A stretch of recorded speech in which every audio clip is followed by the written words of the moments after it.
entes federados, e que foi exatamente para conter a pressão da dívida sobre as contas públicas que a Lei de Responsabilidade Fiscal vetou a possibilidade de o governo federal continuar refinanciando dívidas que foram contraídas por estados e municípios.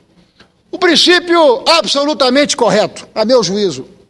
Sem as amarras da Lei de Responsabilidade Fiscal, estados e municípios certamente voltariam a se endividar de modo perigoso e até de modo irresponsável.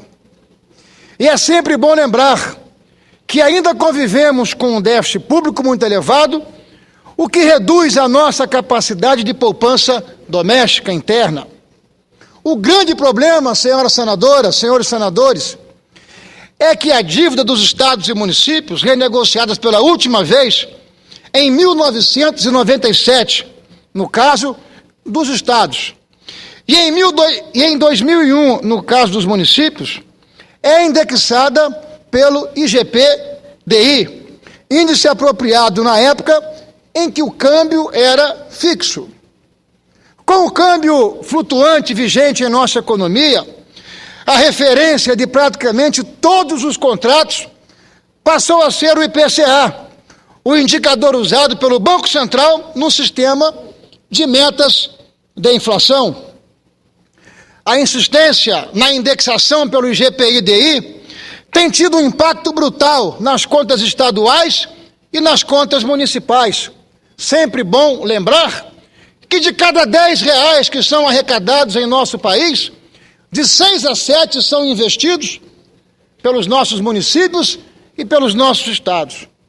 Basta dizermos aqui que entre 1997 e 2010, o IGPDI acumulou uma inflação de 229%, enquanto o IPCA acumulou uma inflação de 134%. Acrescenta-se a isso, senhora presidenta, a senhora que também governou a cidade de São Paulo, que a época em que essas renegociações foram feitas, naquela conjuntura, as taxas de juros fixas entre 6% e 9% ao ano, compatíveis para a conjuntura daquele momento. Durante os anos de 1997 a 2001.